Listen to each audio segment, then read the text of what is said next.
ఆపండి. దీనికి సమాధానం ఒకసారి వైసీపీని తీసుకుందాం. ఇక్కడ ఆపేసేయండి ఒక్కసారి. యేసురత్నం గారు ఏం చెప్తారు? వాళ్ళు ఆనందపడటం ఇవన్నీ కూడా ఊహించుకొని ఆనందపడటం నేను కూడా ఏం కాదనండి. అది టీడీపీ ఆనందం అనుకుంటే వైసీపీ అంతర్గత భయం అనుకోవాలా? జనరల్ నేననేది ఏంటంటే ఇక్కడ మా ప్రభుత్వం ముఖ్యంగా మరి ఈ రోజున 5 సంవత్సరాలు సుమారు 4 సంవత్సరాలు 4 సంవత్సరాల 7 నెలలు అవుతుంది.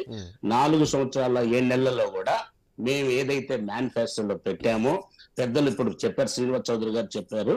మరి నేను సగర్వంగా చెప్పుకునేది ఏంటంటే ఈ రాష్ట్రంలో అక్కా చెల్లెలను క్వశ్చన్ చేస్తే ఎన్నో చోట్ల నేను తిరిగినప్పుడు వాళ్ళు చెప్పింది ఒకటే, మాకు ఈ భూమి మీద 1 సెంటు స్థలం లేదు, మా నాన్న గాని లేకపోతే మా అన్నదమ్ములు గాని మాకు ఇట్లాంటి ఆస్తిపాస్తులు ఇవ్వలేదు. ఈ రోజు జగన్ మామ మరి ఈ రోజు మాకు ఈ భూమి మీద 1 సెంటున్నర స్థలం ఇచ్చి మమ్మల్ని కూడా లక్షాధికారులు చేశారు అనేది. సుమారుగా 31 లక్షల మంది ఈ రాష్ట్రంలో మరి ఈ రోజున ఇళ్ళ స్థలము ఏదో ఇక్కడ భూమి మీద మాకు 1 సెంటు స్థలం లేదనే అభిప్రాయం నుంచి మాకు కూడా కొంత భూమి మీద లక్షల ఆస్తి ఉందనే స్థాయికి వచ్చిందంటే ఈ రోజు ఈ గొప్పతనం జగన్మోహన్ రెడ్డి గారిది ఒకటి.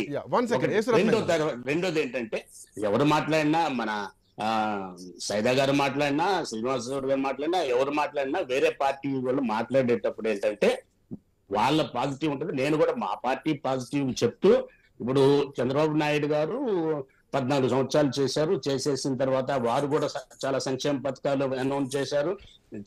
దాంట్లో కొంత చేశారు. చేసిన దాన్ని బేస్ చేసుకొని ఎలక్షన్స్ 19 ఎలక్షన్ జరిగినప్పుడు ప్రజలు ఏదో ఒక రిజల్ట్స్ ఇచ్చారు. ఈ ఒక్క మాట నేననేది ఏంటంటే వాళ్ళు చూశారు ప్రజలు ఏ విధమైన నిర్ణయం తీసుకుంటారు అనేది వెయిట్ చేయమనండి. ఇంకొక 3 months 4 months లో మరి ప్రజలు ఏ నిర్ణయం తీసుకుంటారో మేము ఇప్పుడు ఎవరి కాన్ఫిడెన్స్ ఏమీ లేని కాంగ్రెస్ పార్టీ ఒక విధంగా ఈ రోజున చెప్పాలంటే వాస్తవం చెప్పాలంటే 0లో ఉంది. అయినా కానీ వారు మరి పెద్దలు కాంగ్రెస్ పెద్దలు ఆశించడంలో తప్పేం లేదు. ఇంకొక చాలా గొప్ప మాట ఏమన్నాడంటే మేము ఇప్పుడు కాదండి, ఇప్పుడు చేసే మార్గం మాకు ఫ్యూచర్ లో ఉంటుందని చాలా గౌరవంగా ఒప్పుకున్నారు. వాళ్ళకు కూడా ప్రతి ఒక్కరు కూడా ఎగ్జామ్ రాసే ప్రతి ఒక్కరు కూడా నేను పాస్ అవుతాను, నాకు మంచి మార్కులు వస్తాయి అనే ఉద్దేశంతో వాళ్ళు చేసుకున్నారు. మేము కూడా ఏంటంటే మేము చేసే మా పథకాలన్నీ కూడా మా మార్పులైనా చేర్పులైనా మేము నమ్మిన మా బడుగు బలహీన ఎస్సీ ఎస్టీ బీసీ మైనార్టీలు మేము ఎవరినైతే నమ్ముకున్నామో వాళ్ళందరూ మా పక్షాన ఉన్నారు. మరి గతంలో చంద్రబాబు నాయుడు గారిని చూశారు, వారి సంక్షేమ పథకాలు చూశారు, వాళ్ళ అడ్మినిస్ట్రేషన్ చూశారు.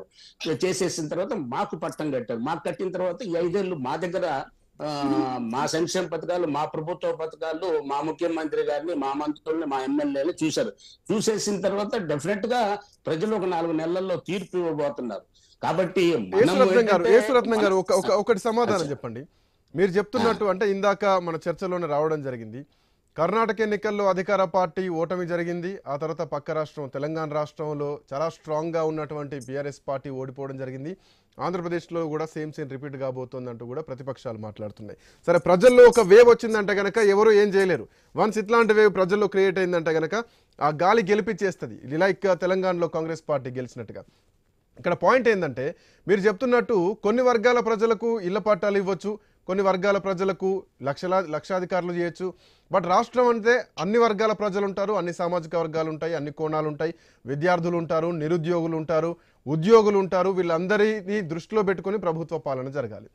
సిపిఎస్ రద్దు గురించి ఇందాక శ్రీనివాస్ చౌదరి గారు అన్నారు, ఇది ప్రజల్లో లేని, మీరు అన్నట్టు పార్టీ అంటే పాలసీలు పార్టీల వరకు ఉంటాయి, ఏ పార్టీ ఇష్టం ఆ పార్టీ అంటారు. బట్ ఏ పాలసీ అయినా ప్రజల్లోంచి తీసుకోవాల్సిందే, ప్రజలకు అనుగుణంగా చేయాల్సిన పాలసీలు, ఇంక్లూడింగ్ టికెట్లతో పాటు ఎవరు ఎక్కడ ఏ సామాజిక వర్గ వారు గెలుస్తారు, ఎవరికి టికెట్ ఇవ్వాలన్నది కూడా ప్రజల్లోంచి వచ్చే పాలసీలే.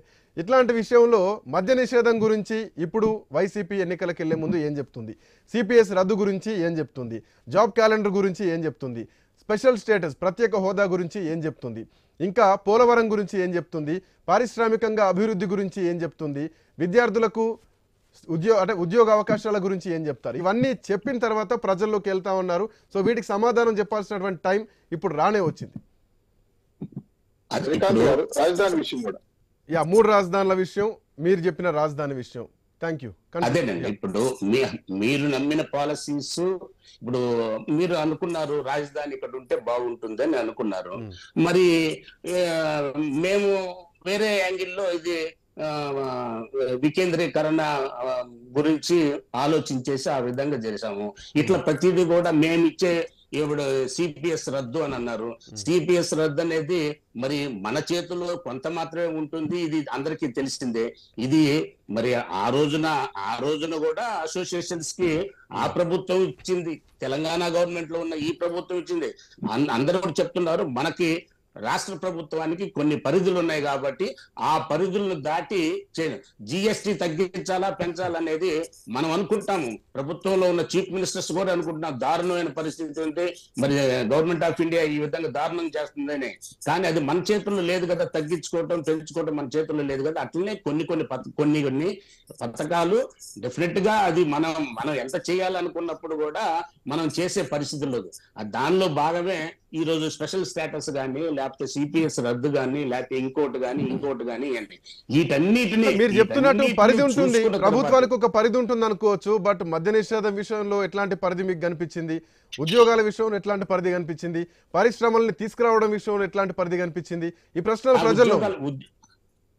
ఉద్యోగాల విషయంలో మీరు చూసినట్టయితే నేను అనుకుంటున్నాను, నా వ్యక్తిగత అభిప్రాయం ఏంటంటే కూర్చోబెట్టి మరి నా వ్యక్తిగత ఇది నేను పార్టీకి సంబంధించి నా వ్యక్తిగత కూర్చోబెట్టే మరి కొన్ని లక్షల మందికి 3,000 రూపాయలు నిరుద్యోగ వృత్తి ఇస్తున్నారని అన్నారు. మరి ఈ రోజున 5,000 రూపాయలు ఇచ్చేసేసి సోమర్తనం లేకుండా ఏదో ఒక పని చేయించడానికి పెడితే ఇది వాలంటరీ వ్యవస్థని దుర్వినియోగం చేస్తున్నారు, అది పార్టీ కార్యకర్తలకు ఇచ్చారు, అది ఇది అని కామెంట్ చేస్తున్నారు. నేనే మరి సుమారుగా 4 లక్షల మంది ఆ విధంగా, తర్వాత ఊహించని విధంగా సెక్రటరియట్ చూసేసినట్టయితే గ్రామ సచివాలయాలు, మహాత్ముడు కళ్ళగన్న గ్రామ సచివాలయాలు, పరిపాలన అంతా కూడా గ్రామాలకి అందే విధంగా మరి గ్రామ సచివాలయాలను ఓపెన్ చేసేసి ఆ అడ్మినిస్ట్రేషన్ ప్రజల దగ్గర పోయింది. ఇవన్నీ మంచి పనులు కాదంటారా? ఇవన్నీ మరి ఎంప్లాయ్మెంట్.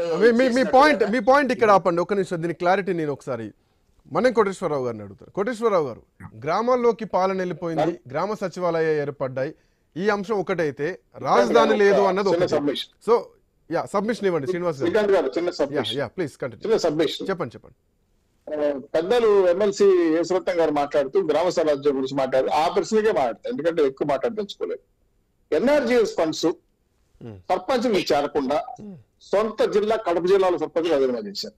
దీన్ని గ్రామ స్వరాజ్యం అంటారా అన్న? నాకు తెలిసి ఎస్టీఎస్సీ వాళ్ళ కులాల గురించి మాట్లాడాడు మన యేసురత్నం. ఎస్టీ ఎస్సీలకు ఉన్న బెస్ట్ స్కూల్ ఎందుకు తీసేశారు? వాళ్ళ రిజర్వేషన్ తగ్గించేశారు. ఎస్టీ ఎస్సీ కార్పొరేషన్ చీఫ్ చెన్నాడు ఎందుకు ఆడేశారు? 2 వాళ్ళకి ఇస్తాన 200 యూనిట్లు ఫ్రీ ఎందుకు ఆపేశారు? అలాగే వాళ్లకు విదేశీ విద్య, అంబేద్కర్ విదేశీ విద్యని ఎందుకు రద్దు చేశారు? దయచేసి ఇవి వాళ్ళు చెప్పాక మీ పాయింట్ కావాలి. డెఫినెట్లీ దీనికి యేసురత్నం గారు సమాధానం తీసుకుంటారు. బిఫోర్ దట్ ఒకసారి కోటేశ్వరరావు గారు వింటున్నారు, అన్ని చూస్తున్నాం. ఒక గాలి అనేది ప్రభుత్వ వ్యతిరేకత గాలి అనేది కర్ణాటక నుంచి మొదలైంది, వయా తెలంగాణ నుంచి ఆంధ్రప్రదేశ్కు రాబోతోందా? వైసీపీ తీసుకున్నటువంటి వైనాట్ 175 నినాదం పనిచేస్తుందా? ఇప్పటి వరకు నేను అడిగినటువంటి ప్రశ్నలు మీరు విన్నారు, ప్రజలు కూడా చూస్తున్నారు. సో వీటికి వైసీపీ సమాధానం చెప్పాల్సినటువంటి అవసరం ఉంది. అండ్ ఇప్పటికిప్పుడు వీటిని నిర్ణయం తీసుకొని అమలు చేసినటువంటి పరిస్థితులు కూడా లేవు. వీటిని యాక్టివ్గా ప్రజల్లోకి తీసుకెళ్లాల్సినటువంటి అవసరం కూడా లేదు. ప్రజల్లో ఉన్నటువంటి వ్యతిరేకత క్యాష్ చేసుకోవడానికే ప్రతిపక్షాలు సిద్ధంగా ఉన్నాయి. సో ఎట్లా చూడొచ్చు ఈ అంశాలన్నింటినీ? ఇప్పుడు మనకి కర్ణాటక ఎన్నికలు, తెలంగాణ ఎన్నికలు 2 ఉదాహరణలు. కర్ణాటక ఎన్నికల్లో దాదాపు 70 మంది వరకు ఏదైనా అంకెలు పొరపాటు అయితే 1-2 దాదాపు 70 మంది వరకు బీజేపీ పాత వాళ్ళకి నిరాకరించి కొత్త వాళ్ళకి సీట్లు ఇచ్చింది. వాళ్ళలో 190 మంది ఓడిపోయారు. అసలు మొత్తంగానే ప్రభుత్వం ఓడిపోయింది అనుకోండి. అందుకని తెలంగాణలో మార్చకుండా ఎమ్మెల్యేలు మంత్రుల మీద విమర్శ వచ్చినా మార్చకుండా మొండిగా గెలిస్తే అందరం గెలుస్తాం, ఓడితే అందరం ఓడుతాం అనేటువంటి ఒక మొండి ధైర్యంతో కేసీఆర్ వెళ్ళారు. ఎస్ అదే బీజేపీ విషయానికి వస్తే కర్ణాటకలో మార్చినా గానీ అక్కడ అధికారం కోల్పోయారు. రెండు చోట్ల ఉన్నటువంటి కామన్ పాయింట్ ఏంటంటే రెండు ప్రభుత్వాలు కూడా ప్రజల నుంచి దూరం అయ్యాయి. అవును అందువలన జగన్మోహన్ రెడ్డి గారి సర్కార్ కూడా అటువంటి సిచ్యువేషన్ లోనే ఉంది కనుక అక్కడ ఆయన 80 మందిని మార్చినా లేకపోతే 150 మందికి 150 మందిని మార్చినా గానీ అక్కడ ఆ విధమైనటువంటి ఫలితాలు వచ్చేటువంటి అవకాశం లేదు. ఎట్లాగైతే ఇప్పుడు మీటర్ నొక్కి మొత్తం సంవత్సరానికి 50,000 కోట్లు మేము జనానికి పంపిణీ చేశామని చెప్తున్నారు, అదే ప్రభుత్వము ఛార్జీలు పెంపుదల, అది విద్యుత్ కావచ్చు, బస్ ఛార్జీలు కావచ్చు, లేదా చెత్త పన్ను కావచ్చు, స్థానిక సంస్థల ఇతర పన్నులు కావచ్చు, ఇవన్నీ కూడా పెంచినటువంటి అమౌంట్ కూడా దాదాపు దానికి సమంగా ఉన్నాయి. అందువల్ల ఇవన్నీ బేరీజ్ వేసుకున్నప్పుడు జనంలో ఉపాధి కల్పన అనేటువంటిది ఒక ప్రధానమైనటువంటి అంశం.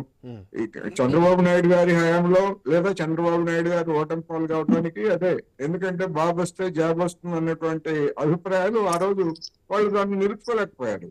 ఇప్పుడు మేము వాలంటీర్లకు ఇచ్చాము, ఖాళీగా ఉంటుందంటే వాలంటీర్లకు ఇచ్చామనేటువంటిది నిరుద్యోగ భృతి కాదు, అది వాలంటీర్ చేత పని చేయించుకుంటున్నారు. రెండోది ఆ ఇచ్చేటువంటి అమౌంట్ తోటి వాళ్ళు ఎంతకాలం బతుకుతారు, ఎంతకాలం ఉంటారు అనేటువంటి ఒక సమస్య అయితే, అసలు మిగిలినటువంటి నిరుద్యోగులు వాళ్ళ సంగతి ఏమిటనేటువంటి ప్రశ్నకు వచ్చినప్పుడు ప్రభుత్వం దగ్గర సమాధానం లేదు. అదేవిధంగా అనేక అంశాలు, పారిశ్రామికీకరణ కావచ్చు, లేకపోతే అందుకు అవసరమైనటువంటి పెట్టుబడులను ఆకర్షించడం కావచ్చు. రెండోది అన్నింటికంటే మించి రాజధాని విషయంలో మేము 3 రాజధానులు ఏర్పాటు చేసి మొత్తం రాష్ట్రాన్ని సమగ్రమైనటువంటి అభివృద్ధి చేస్తా ఉన్నారు. కానీ అల్టిమేట్ గా 5 సంవత్సరాల్లో మనకు కనిపిస్తుంది ఏమిటి, 3 రాజధానులు లేవు. రాష్ట్రం అభివృద్ధి చేయడానికి అవసరమైనటువంటి రోడ్డు మ్యాప్ ను కూడా జగన్మోహన్ రెడ్డి గారి సర్కార్ ఇవ్వలేదు. రాజధానితో నిమిత్తం లేకుండా రాష్ట్రాన్ని అభివృద్ధి చేయొచ్చు కదా, ఎందుకని చేయలేదు? ఏమిటి వాళ్ళు పెట్టినటువంటి ఒక స్పెసిఫిక్ గా ఒక పథకం గానీ లేకపోతే ఇంకోటి గానీ, అప్పుడు ఆ 3 రాజధానుల ప్రతిపాదనప్పుడు కొంతమంది నిపుణులతో వేసి మేము జోన్లుగా విభజిస్తాము, లేకపోతే అభివృద్ధికి ఇది చేస్తాము అది చేస్తామని చెప్పారు. ఏమైనాయి అవన్నీ? రాజధానులు అనేటువంటి తేలలేదు. సరే కోట్ల లేకపోతే ఇంకోటి అది పక్కన పెట్టండి.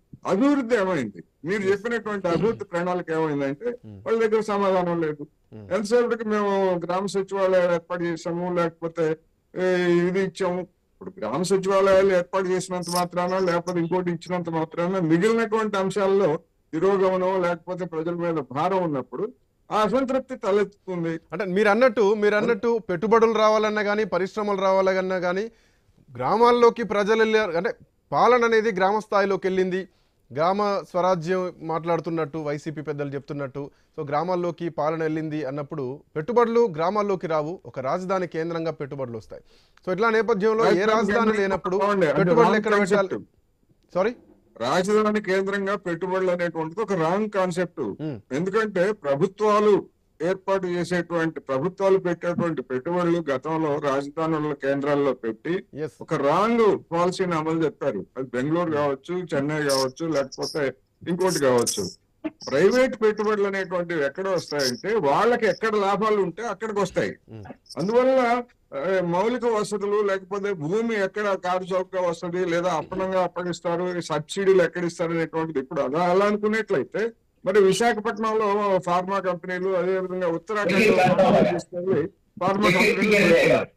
అందువల్ల ప్రభుత్వం అనుసరించేటువంటి విధానాలు ఒకటైతే, రెండోది విశాఖపట్నానికి ప్రభుత్వం ఏమి తెచ్చిందని అక్కడ ఉన్నటువంటి సహజ వనరుల కారణంగానే విశాఖపట్నం పారిశ్రామికంగా అభివృద్ధి చెందింది. ఇప్పటికే అభివృద్ధి చెందుతుంది, రాబోయే రోజుల్లో కూడా దానికి అభివృద్ధి. వన్ సెకండ్ కోటేశ్వరరావు గారు, 1 సెకండ్. షేక్ సైదా గారు, ఇప్పటికే యువగళం పాదయాత్రతోటి తెలుగుదేశం పార్టీ ఒక అడుగు ముందుకేసింది. మరోవైపు జనసేన బలం కూడా కలిసి వస్తోంది. ఇంకోవైపు రా కదలరా సభలు ఉన్నాయి. మరోవైపు వైఎస్ఆర్సీపీ అధికారంలో ఉన్నారు. ఈసారి 175 అంటున్నారు. సరే, స్థానిక మార్పులు, స్థానిక చలనాలు ఎంతవరకు ఎఫెక్ట్ పడతాయి అన్నది ప్రజా నిర్ణయంకి వస్తే, కాంగ్రెస్ పార్టీ ఇప్పటికిప్పుడు ప్రజల్లోకి వెళ్ళాలంటే ఇంతవరకు ఒక భారీ బహిరంగ సభ పెట్టలేదు, ప్రజలకు కనీసం మాట్లాడలేదు. ఒకవేళ మీరు సోనియా గాంధీ గనక, మల్లికార్జున ఖర్గే గనక, రాహుల్ గాంధీ గనక ఆంధ్రప్రదేశ్ రాష్ట్రానికి ఎన్నికల మూమెంట్లో వస్తారా? వస్తే సమయం సరిపోతుందా? ఒకవేళ వస్తే ఏం మాట్లాడతారు? ప్రజలకు ఏం చెప్తారు? ప్రతిపక్షాన్ని, జనసేనను కాదని మీరు ఏం మాట్లాడతారు? ఇంకా శ్రీకాంత్ గారు, ఇప్పుడు ఇంకా కేవలం 90 రోజులు 100 రోజుల్లోనే ఎన్నికలు ఉన్నాయి. దీనికి తగ్గట్టుగానే మా పార్టీ ఒక రాజకీయ వ్యూహాన్ని రచించడం కోసం ఈ నెల 10వ తేదీన విజయవాడలో రాష్ట్ర పార్టీ కార్యవర్గ సమావేశాన్ని మేము పెట్టుకుంటా ఉన్నాం. దీనికి సంబంధించి ఏఐసిసి ఇన్ఛార్జ్ ఉన్నటువంటి మాణిక్యం ఠాగూర్ గారు రేపు సమావేశానికి వస్తారు. షర్మిలా గారు కూడా మరి పార్టీలో చేరారు. ఇప్పటికే ఏఐసిసి కొన్ని గైడ్ లైన్స్ చేసింది మా పార్టీ. ఎందుకంటే ఈ రానున్న ఎన్నికల్లో కాంగ్రెస్ బలమైనటువంటి శక్తిగా రూపొందించడం కోసంగా పెద్దలు మల్లికార్జున ఖార్గే గారు, అలాగే మన రాహుల్ గాంధీ గారు, ప్రియాంక గాంధీ గారు అందరూ కూడా మరి ఈ యొక్క సమావేశంలో కూర్చొని ఏ నిర్ణయాలు చేస్తే పార్టీ బలోపేతం అనే దాని మీద ఒక సుదీర్ఘమైనటువంటి చర్చ జరిగింది. అందులో భాగంగానే మరి విశాఖ స్టీల్ ప్లాంట్ పరిరక్షణ కోసం మరి అక్కడ ఒక పెద్ద బహిరంగ సభ నిర్వహించబోతూ ఉన్నాం త్వరలోనే. అలాగే రాజధాని విషయంలో అమరావతి రాజధానిగా ఉండాలనేటటువంటి ప్రజల ఆకాంక్ష మేరకు 34,000 మంది రైతుల యొక్క ఆకాంక్ష మేరకు మేము అక్కడ ఈ తెలుగు ప్రజల ఆకాంక్ష మేరకు రాజధాని ప్రాంతంలో కూడా ఒక పెద్ద బహిరంగ సభను ప్రియాంక గాంధీ గారిని తీసుకొచ్చి ఇక్కడ ఒక బహిరంగ సభను ఏర్పాటు చేయాలనేటువంటి ఆలోచన కూడా చేస్తా ఉన్నాం. అలాగే కడప స్టీల్ ప్లాంట్ కోసం కూడా కడపలో లేదా పులివెందుల్లోనే ఒక బహిరంగ సభ నిర్వహించడానికి కూడా మా పార్టీ సన్నద్ధం చేస్తా ఉంది. మా యొక్క నాయకులు గిడుగు రుద్రరాజు గారి సారథ్యంలో మేము అనేకమైనటువంటి రాజకీయ నిర్ణయాలు, వ్యూహాలని అమలు చేయడం కోసంగా మేము సమాయత్తమవుతా ఉన్నాం. మీరు రాజధాని విషయం, అమరావతి విషయం తీసుకొచ్చారు కాబట్టి అడుగుతున్నాను. శ్రీనివాస్ చౌదరి గారు సమాధానం చెప్పండి. శ్రీనివాస్ చౌదరి గారు, రాజధాని అమరావతి పైన పేటెంట్ రైట్స్ మీకున్నాయి, బట్ అదే రాజధాని అమరావతి పైన కాంగ్రెస్ పార్టీ కూడా పాజిటివ్ గానే ఉంది. సరే, ప్రజలు ఎటువైపు ఉన్నారన్నది మాత్రం ప్రజా నిర్ణయం అనుకుంటే కనుక ఇప్పటికే ఒకవైపు బాలకృష్ణ హిందూపురం తెలుగుదేశం పార్టీ కంచుకోట వైపు కొన్ని ఆపరేషన్ చేస్తోంది. అక్కడ వైసీపీ చాలా కీలకంగా పనిచేస్తోంది. ఢీ కొట్టడం అంత ఈజీయేనా హిందూపురాన్ని? మరోవైపు ఇంకోటి అంటే రాయలసీమ లాంటి ప్రాంతాల్లో కూడా తెలుగుదేశం పార్టీని తుడిచిపెట్టే దిశగా వైసీపీ ప్రయత్నాలు చేస్తుంది. రాయలసీమలో అంత ఈజీ అనుకోవాలా, లేదంటే వ్యూహం అనుకోవాలా? దీనికి సంబంధించి తెలుగుదేశం పార్టీ యాక్టివిటీస్ ఎట్లా ఉండబోతున్నాయి స్థానాలు కాపాడుకోవడానికి? కానీ శ్రీకాంత్ గారు, ఇప్పుడు మీరు చెప్పిన విషయాలు పరిశీలన తీసుకుంటే వైఎస్ఆర్సీపీ పార్టీ తెలుగుదేశం పార్టీని ఢీకొట్టే స్థాయిలో ఉండాలని అనుకోవట్లేదు. ఎందుకంటే plan switch off, Jaganmohan Reddy గారు హ్యాండ్స్ అప్, పార్టీ ఎమ్మెల్యేలు టేకప్, పార్టీ ప్యాకప్. సింపుల్ గా చెప్పాలంటే ఎందుకు ఈ మాట అనాల్సి వచ్చిందంటే, జగన్మోహన్ రెడ్డి గారి వ్యూహాల్లో, రాజకీయ ఎత్తుగల్లో బలమైన తేడాలు ఉండడం వల్ల వైనాట్ 175 అనే మాట ఇప్పుడు మాడట్లా, మాట తప్పు మనం తిప్పు అనే మాట ఇప్పుడు మాడట్లా. మరి వాళ్ళకున్న సోషల్ మీడియాలోనో లేదా ఇంకేమి డిస్కస్ చేశారో అది ఉంది. కానీ హిందూపూర్లో బాలకృష్ణ గారిని ఓడిస్తాము, కుప్పంలో చంద్రబాబు నాయుడు ఓడిస్తాం, ఇవన్నీ మనం ఎదుటి పార్టీ వాళ్ళు విమర్శించడానికి వాళ్ళ పార్టీ కార్యకర్తలకి కొంత స్ఫూర్తిని ఇవ్వడానికి ఉపయోగపడతాయి. కానీ ఇన్ని తక్కువ గజీకరణ గోకరణ యుద్ధం చేసిన Janasena Telugu Desam party blockbuster movie 2024లో స్థాపించబడతా ఉంది. దీంట్లో ఏం అనుమానం లేదు. కౌంట్ డౌన్ వైసీపీ స్టార్ట్ అయింది. 100% వాళ్ళు ప్రతిపక్ష స్థానంలో కాపాడే ప్రయత్నం చేస్తే ఉండగలుగుతారు. మేమైతే 170 సీట్లకి పర్ఫెక్ట్ లీడర్షిప్ గ్యాదరింగ్ అన్ని జరిగిపోయినాయి. మీరు కూడా అదే సిద్ధాంతంతో ఉన్నారా? వైనాట్ 175 సిద్ధాంతంతో ఉన్నారా? మేము వైనాట్ 175 అనట్లేదు సార్. మాకు 150 నుంచి 160 సీట్లు వస్తాయి. మా అంతర్గత సర్వే 48% ఓన్లీ టీడీపీ ఓటింగ్ శాతం పెరిగిందని మా అంతర్గత సర్వే. ఇవన్నీ కూడా చూసుకున్నాం కాబట్టి ఏం నిలబెట్టి అవకాశం లేదు. 100% సక్సెస్ఫుల్ గా ఈ రెండు పార్టీలు ముందు గవర్నమెంట్ ఏర్పాటు చేయబోతాయి. కాకపోతే వచ్చిన సమస్యలు ఏంటంటే కొన్ని వ్యూహాలు, ఎత్తుగడలు పార్టీలకు ఉంటాయో చెప్పడానికి అవకాశం లేదు. కాబట్టి మేము ఏ రకంగా పావు గదులు ఇస్తున్నాము కూడా జగన్మోహన్ రెడ్డి గారు అర్థం చేసుకునే పరిస్థితి. ఇప్పుడు ఉదాహరణకి బీఆర్ఎస్ మాజీ ముఖ్యమంత్రి కేసీఆర్ కలిశారు. ఆయన సిట్టింగ్ ఎమ్మెల్యేని మార్చమని సలహా చెప్పారు, అది నాకు తెలియదు. మార్చడం వల్ల ఏ నష్టం వస్తుందో కర్ణాటక చూశారు, కోటేశ్వర గారు చెప్పారు. అదే మార్పు ఆంధ్రప్రదేశ్ ఏం ప్రాబ్లమ్స్ వస్తాయి, ఏం ఫలితాలు వస్తాయి, అనుభవం ఉన్న నాయకులు ఇప్పుడు కోట విజయభాస్కర్ రెడ్డి, మధుచెన్నారెడ్డి, నల్లారి కిరణ్ కుమార్ రెడ్డి పనిచేసిన ఎమ్మెల్యేలు, మాజీ మంత్రులు కూడా ఉన్నారు. వైఎస్ఆర్ కాంగ్రెస్ పార్టీ చూస్తున్నారు కదా, అందరూ 43 సలహాదారులు ఉన్నారు కదా. మరి జగన్మోహన్ రెడ్డి చెప్పొచ్చు కదా, ఇది సలహా చేసి ఈ విధంగా పార్టీ చేసుకోవాలి. పాలసీ విధానాల్లో పొరపాటు ఉన్న వల్ల పార్టీ ఓడిపోతుందా. కానీ నాకు తెలిసి వైఎస్ఆర్సీపీ నుండి లీడర్ల వల్ల, ఎమ్మెల్యే వల్ల, ఎంపీల వల్ల మాత్రం వైఎస్ఆర్సీపీ వాడుకోవడం లేదు. వాళ్ళు తీసుకున్న విధానాలు, పాలసీలు ప్రభుత్వ వ్యతిరేక విధానాలు, ప్రజల వ్యతిరేక విధానాలు మారిపోయినాయి. కాబట్టి అందుకే అలివిగా హామీల వల్ల ఎఫెక్ట్ అవుతుందనే విషయాన్ని గుర్తిస్తే చాలు. కాకపోతే 24 వ్యూహాలు 100% మాకు విజయాన్ని అవకాశం చేకూర్చే అవకాశం ఎక్కువ ఉంది. అది మీ మనస్ఫూర్తిగా నమ్ముతున్నాం. ప్రజలు కూడా మా వైపున్నారు. మూడ్ ఆఫ్ ది స్టేట్ మారిపోయింది. ప్రజలు ఫిక్స్ అయ్యారు. ఎవరు కోర్టు అయినా ఫిక్స్ అయిపోయారు. Done. Thank you so much. Thank you Srinivas Chowdary గారు, థ్యాంక్ యూ యేసురత్నం గారు, థ్యాంక్ యూ షేక్ సైదా గారు, మన్నం కోటేశ్వరరావు గారు. మొత్తానికి మూడ్ ఆఫ్ స్టేట్ మారిపోయిందా? ఆంధ్రప్రదేశ్ ప్రజలు ఎట్లా